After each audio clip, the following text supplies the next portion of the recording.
Alright guys, it's Chatterbox Reviews, coming at you guys with The Sinner, Season 1, Episode 5 review.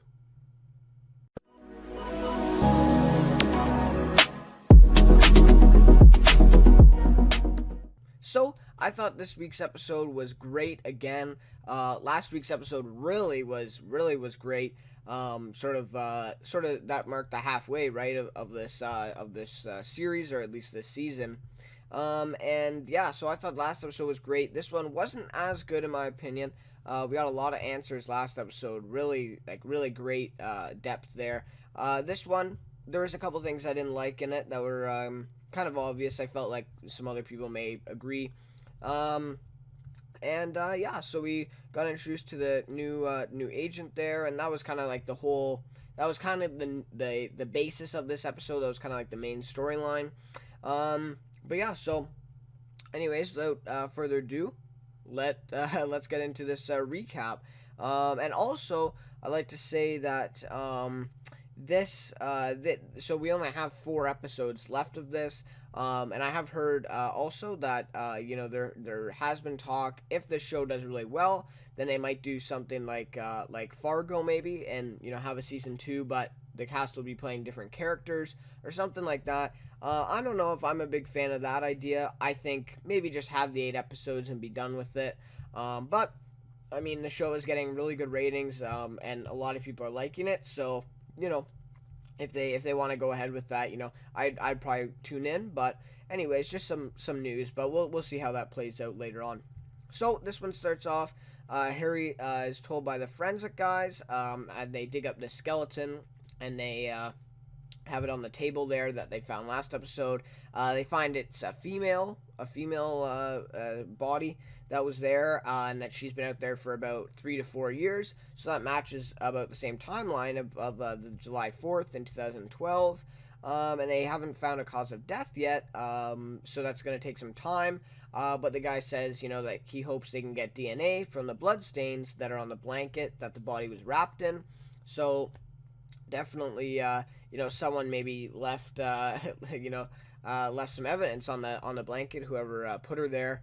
So that's going to be interesting there. Hopefully they can, and then, they get more answers for who did it. So, then Harry takes Anne Farmer, who's the new agent. I think it's Farmer. I might have been like former or something. I'm not sure, but that's what I got.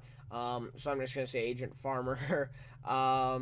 And yeah, so she's kind of the new girl now. She came in. She's from the state or something like that. And since now they found this body in the woods, that they think it's a high stakes case, so they're gonna send her in to help Harry with it. So they're kind of partners in this. And obviously, Harry's been doing a lot of good, and now she's kind of coming in and blowing it all up. So definitely, kind of a step back for us. So he tells, Agent Farmer that they're working, or sorry, Harry tells Cora that they're working together on this case. And during Agent Farmer asking Cora questions, Harry kind of gives her, faces, sort of, and he shakes his head, and we see that he's kind of there for her. He doesn't really like Agent Farmer, so he's telling her not to tell Agent Farmer the truth about it at all, and maybe not say the whole truth, maybe tell her the truth, but not all the details. And it was just kind of a funny thing to see that Harry was there, and just proof again that he actually does care about her and that he is there for her. In fact, and he's not just worried about his own personal agenda or something. So that was good to see. And nothing really comes of that meeting. So then Cora goes on this date with a rich Asian guy named Scott, I think. And it's just kind of a weird thing. I mean, this is a flashback, of course, but this is kind of a weird thing. But I did like it because eventually it tied in the whole JD thing. So that's that. But I didn't really understand this part of it. But so basically, he's super obnoxious, bragging about everything and, whatever. So Cora's just there for the money, we find out. And when he gets up for a toothpick, that was a really funny part. And a great acting by Jessica Biel there as well. She ends up stealing money from him from his wallet when he's not looking. And it looks like she got away with quite a bit of money. And so a very sneaky move by Cora for sure. Just kind of shows how she was back then, and how she's kind of developed that sort of mentality with the way she was brought up in her childhood. So then the next scene, this is pretty interesting. That Harry finds this private property sign just at the edge of the crime scene. So kind of weird, but we're kind of wondering what's up. And I just like to say, I've been on Twitter. I go on Twitter a lot, and I follow all the account shows, and they put a little, like, I don't know, it's a 10-second clip, a preview of this week's episode, and they showed this big mansion where the club is, the Beverwick Club or whatever. They showed that mansion, and they showed Harry finding it in this clip. So I don't know. I just would have rather not seen that. And it's not even spoilers either. Like, that's just what they put out as sort of like a sneak peek. And I don't know. I would have rather not seen that because I knew right when he found the private property sign that that's what he was going to find. So I don't know. I just would have rather not seen that. But it is what it is. I guess maybe I shouldn't look at Twitter before the episode. I don't know. Maybe I won't from now on. But so basically, he follows this back road up to this large mansion. And he said I think it's about like a few miles away from the crime scene, I think he said, or like maybe a couple or one maybe. So not that far. And he finds out that it's a club and it's called Beverwork, or no, yeah, is it Beverwork? Beverwalk, no, Beverwick. Yeah, Beverwick. That's what it is. So it's called Beverwick. And it kind of seems like a dead end. He just finds it and it's a club. Maybe we were expecting, a broken down house or something like that where Cora was taken. So, kind of forgetting about it at this point. So he talks to a woman there, asks her for records of who worked there and who was a member for the, past 10 years, just to see, Frankie Belmont's name is maybe there, whatever. And so he walks around a little waiting for the woman, and then he finds the wallpaper pattern that Cora told him about, which is really interesting and really kind of creepy as well. So we know that the stuff that happened took place there at that Beverwick Club, and because the wallpaper is the same. So, and a coincidence, the chance of that, really unlikely to have the same wallpaper there at this mansion that is close to the crime scene. So obviously we find out that is the place. Harry recognizes it right away, and so do we. So then Cora's lawyer tells her that Agent Farmer is offering her a new deal if she confesses to the second murder. So everybody kind of thinks that she's the one who is guilty of this other murder in the woods. They're kind of painting the picture that she was secretly a murderer or something like that because she killed Frankie as well. So, so they offer her this new deal. And yeah, the second murder is that the body they found in the woods. And the lawyer says she can receive parole in 20 years instead of 80. And obviously this is a big deal, right? 60 years before then. And, she can still get out. I think she would be like maybe 50 years old, maybe 40 something. So, if she has to stay in prison, that's not a bad deal, right? But also, I mean, why would she confess to something she didn't do? I think she says that in it. So that's a tough decision for her. Then Agent Farmer confronts Harry about his interviews with Cora, after hours of going there. And, she says she doesn't see any transcripts from them. And she's on to Harry a little bit here, she says she wants him to keep track of the interviews from now on. So definitely, she's kind of catching on a little bit. She's pretty smart. And obviously, this is throwing a big wrench into things because Harry's been, going there and he's helping Cora, that's just what the kind of story is about. And now with Agent Farmer, she's kind of, stopping it and putting a curb in there. So, a curb in it. So, definitely, we need something to spice it up, and that's sort of in the form of Agent Farmer now. So that'll be interesting to see where that goes, and more of this comes back later in the episode. So then Cora joins this prayer circle with the girls, the women from 2 episodes ago in the prison. And she's in the circle, and she has a memory of being under a bed in a hospital gown, and she's got like bandages on her head and her wrists and everything. and she's under this bed, and the door opens, and the same masked man that we saw in the last couple episodes comes in. He gets down, and he looks at her and asks her how she got all the way down there. And that's just a really, really creepy scene. Again, I saw this on Twitter, so I knew that this was gonna happen. Yeah, like, I don't know. I'm done with looking at Twitter for this show. I mean, other shows I haven't really had a problem with this either. So I don't know, but I saw this already on Twitter, so I knew that was exactly gonna happen. But it was a really creepy scene nonetheless. I mean, yeah, it was really, really dark, and really messed up. But interesting that she has this memory now, and she's kind of slowly remembering things again. So very interesting there. Maybe that sparked from the sessions that she had last episode. So now he goes to see the woman who filed the wrongful termination lawsuit against the Beverwick Club. He says it'll be off the record, so she decides to talk to him. She tells him that she blacked out one night after having a drink with a couple of guys there at the bar, and the next morning she woke up completely naked in the passenger seat of her own car in a Walmart parking lot. So, I mean, it's not really funny, but it's kind of, like the circumstances of that, like in a Walmart parking lot. I don't know. It's just kind of like out there, right? So, but obviously, we know that she's probably telling the truth with the stuff that we already know about Cora and stuff. And then she says the Beverwick Club fired her the next week. So maybe they fired her because she knew too much at this point. I don't know. But definitely interesting thing here. And obviously, maybe she was a victim of the same guys that abused Cora. We're not sure yet, right? But definitely is going to lead to some big things. She's definitely, I think, going to help the case against them as well. So then, Faye tells Harry that she wants him to move back out in the therapy session. She thinks it was a mistake that he came back.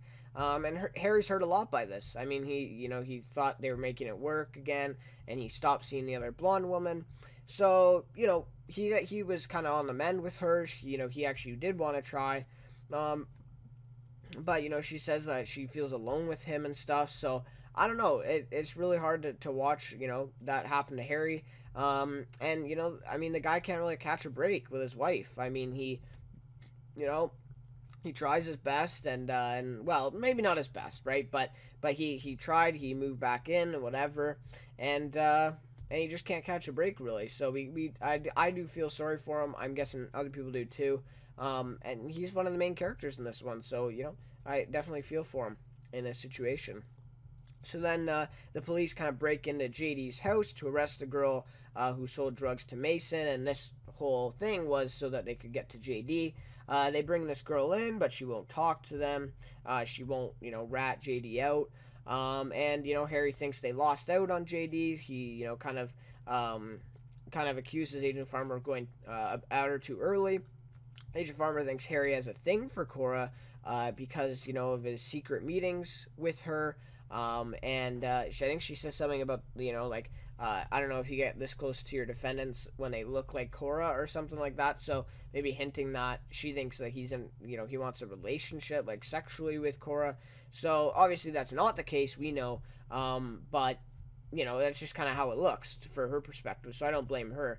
And Harry can't really say anything back. I mean, like, what is he going to say to that, right? So he's in a tough spot right now. And with his wife, it doesn't help. So definitely a tough spot to be in for Harry. So then this was interesting that Cora calls Harry when he's at the office. Harry tells Cora not to take the deal, and we also learn that Cora is considering it.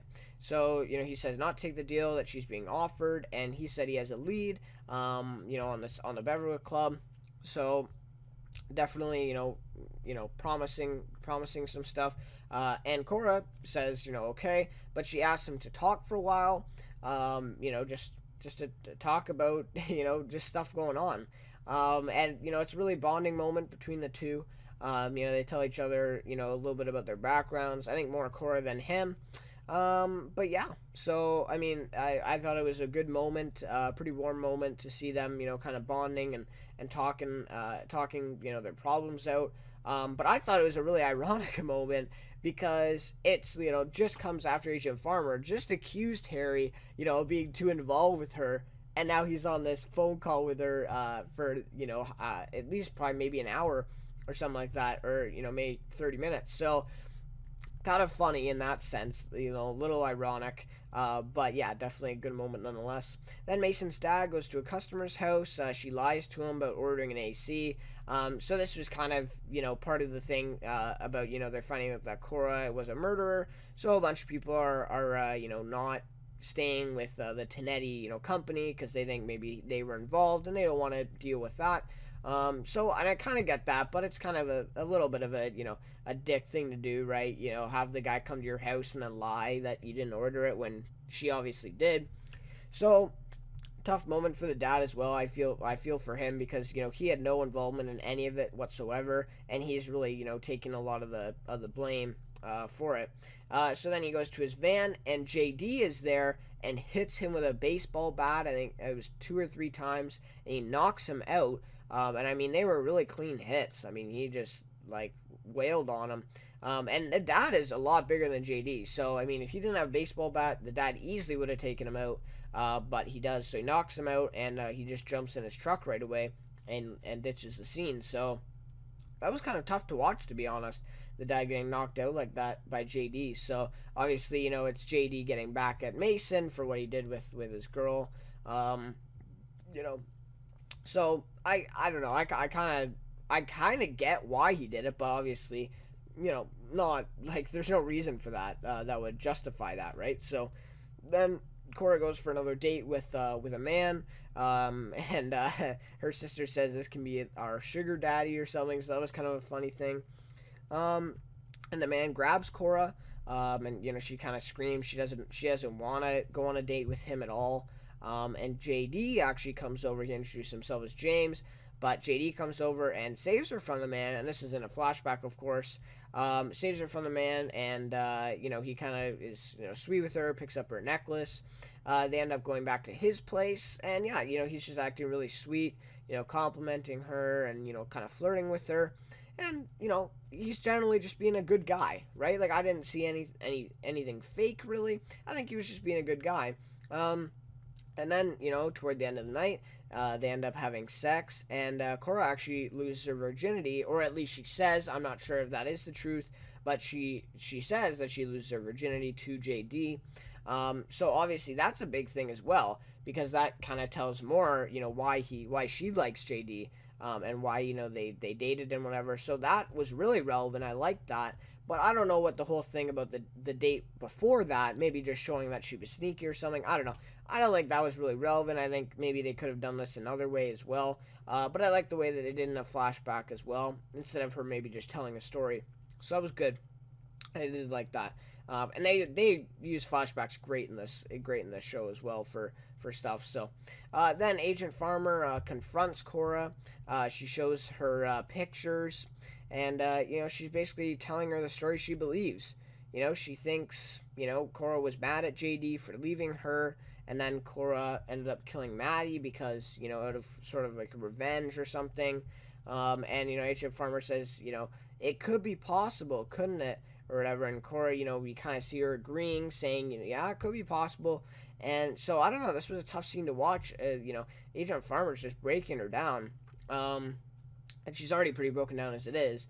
And, she shows her the picture of her son, and that's just, pretty messed up. I mean, yeah, I don't know, I kind of get Agent Farmer's standpoint in this. I get why she's, trying to do it. She needs the confession.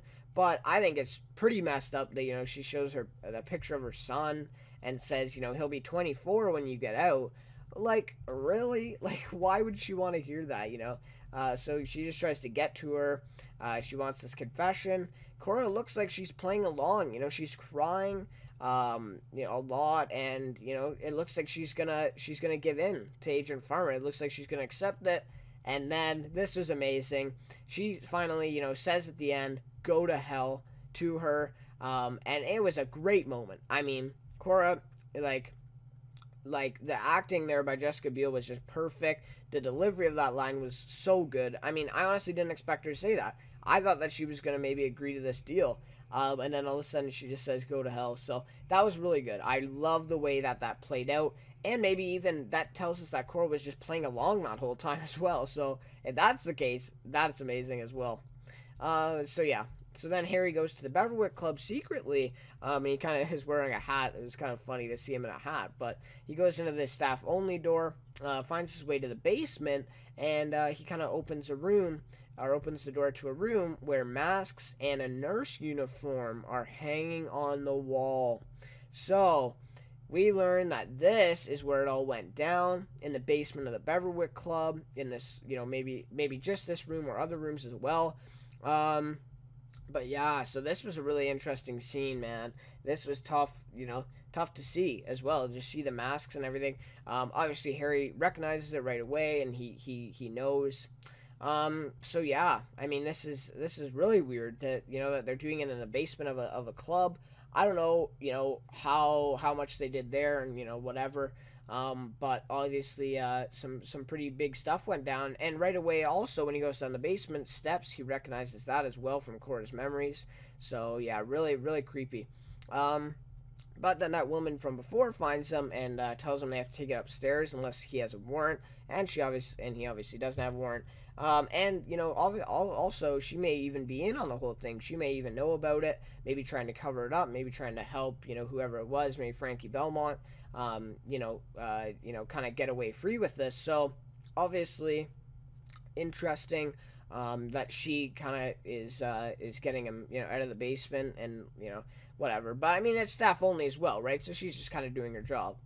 So then Agent Farmer tells Harry back in the office that Cora's DNA is all over the blanket that they found at the crime scene. So she's on the blood samples. So this doesn't really surprise me, and in the scene as well, we didn't really see it surprise Harry, right?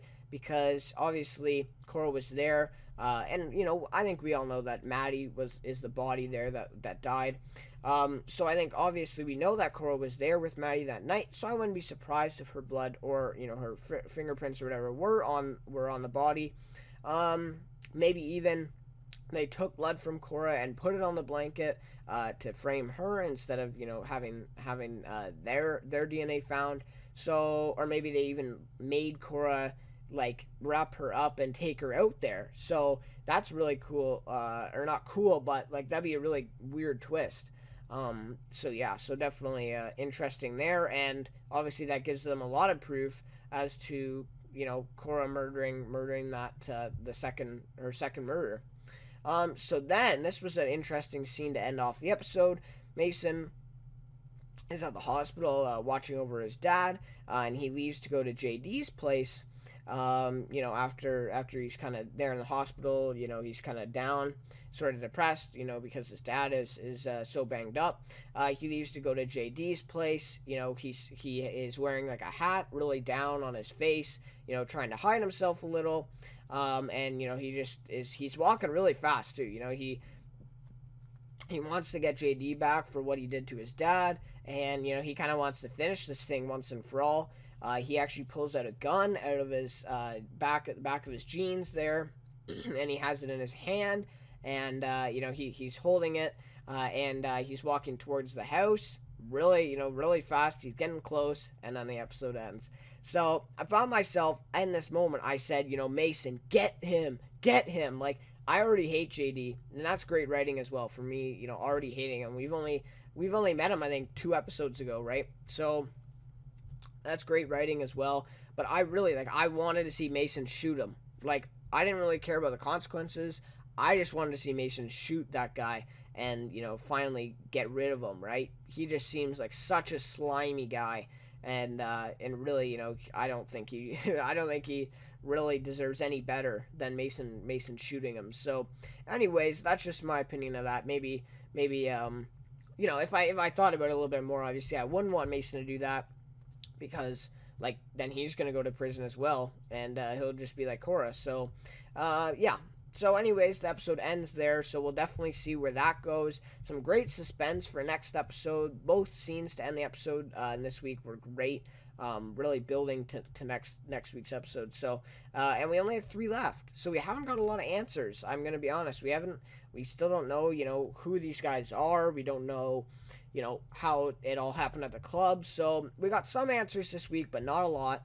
So there's only 3 episodes left. So I don't know. I'm hoping that one of the episodes they find out who the guys were, and then they bring them to justice in the 8th episode, the finale, and then Cora gets free from prison. I think that's sort of where they're going to. I'd like to see that. But maybe even Cora stays in prison. I don't know. I'm not sure how that's going to go. But anyways, yeah, those are just kind of my predictions. Anyways, that'll just about do for the recap of this one. Now I will get to my rating. So, in terms of a rating for this episode, I gave it a 4.4 out of 5. Last episode, I think I gave it a 4.8, and that was a really good episode. This one, obviously, not as good as that one. We just got a lot of answers, and like I said, a lot of information with that one. So I thought that was good. But this episode, definitely a good one. I did enjoy it. Just a couple things. I thought, Bill Pullman is doing a great job in the role. I just think that, the way, his dialogue compared to the other actors, how they kind of delivered is a lot different, right? He takes a long time to kind of get things out, which also, builds for a little bit, of dramatic, dialogue, between him and other characters. But I don't know. I think it's maybe a little too far. I think that, he could just get it out, quicker. And I think that, the scenes would have more, they'd be more, they just flow better a little bit. I just feel like sometimes he takes like too long, for the stuff he's saying. So I don't know, maybe that's just me. But he's doing a great job with everything else. So like just his facial expressions are amazing all the time. So yeah. And of course, Agent Farmer, a little bit of good and a little bit of bad. Obviously, bad is, she's kind of putting a big stopper in what Harry, had going, with Cora, building, the not a relationship, but building, like a mutual kind of agreement that, they would help each other out, or more that Harry would help her out. And so that's kind of being thrown to the wayside now, that Agent Farmer's here, and she's kind of, breaking things up a little bit, but also good because, it kind of carries on the storyline, mixes things up a little bit, so it's not just the same thing with Harry trying to help her. Obviously, we have a little bit of a conflict now, and we'll have to see how Harry finds himself out of this situation, and see if he goes back to, being able to help Cora, and obviously, trying to maybe mislead Agent Farmer. So, yeah, definitely interesting there. And yeah, I mean, I like that we felt sorry for Harry in this situation. I mean, great writing there, to put him in a really tough spot right now with Agent Farmer, his wife, just a lot of things coming to a head at one time, sorry. I like that they're showing Cora in the prison. I like that, they're kind of showing her life inside. Because I think without that, it'd just be really felt flashbacks that we're seeing Jessica Biel, I mean, in the show at this point. So I like that. I like that they're kind of showing current times with her.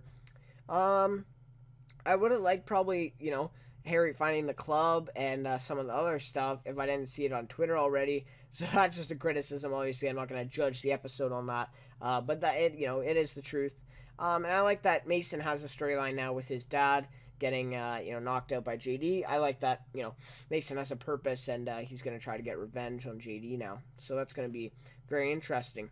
My favorite character for this one is Cora Tenetti.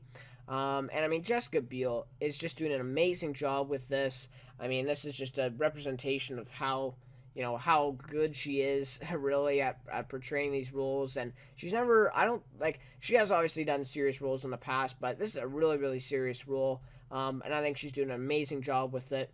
Yeah, I mean, that's really all I could say. I love the scene with her, saying go to hell to Agent Farmer. That was great. And she calls Harry at the office and she wants to talk to him. And yeah, just like all the stuff that's going on with her, I think she's really, just solid. I didn't like that she's maybe like thinking about that she's going to take this deal for the 20 years parole or whatever. But I mean, if you're in her position, you'd probably think the same. You'd at least want to consider it. So definitely, I don't blame her for it. I just think that maybe it's not my favorite thing that she's even considering it, because obviously we know that she may not even be responsible for the murder of Frankie Belmont, let alone the second murder. So yeah, definitely interesting. I would just like to say, I mean, we only have 3 episodes left now of this series, so we're gonna have to get a lot of answers. I think the next 3 episodes are gonna be really, really good. I think we should get a lot of stuff in them, and I think the finale is gonna be good. It's either gonna be really good and it's gonna wrap everything up, or it's gonna leave some things to imagination or something. I'm not a big fan of that when shows do that, but we'll have to see how the Sinner does it here. Hopefully it's the first one. But anyways, that'll just about do it for this episode of The Sinner.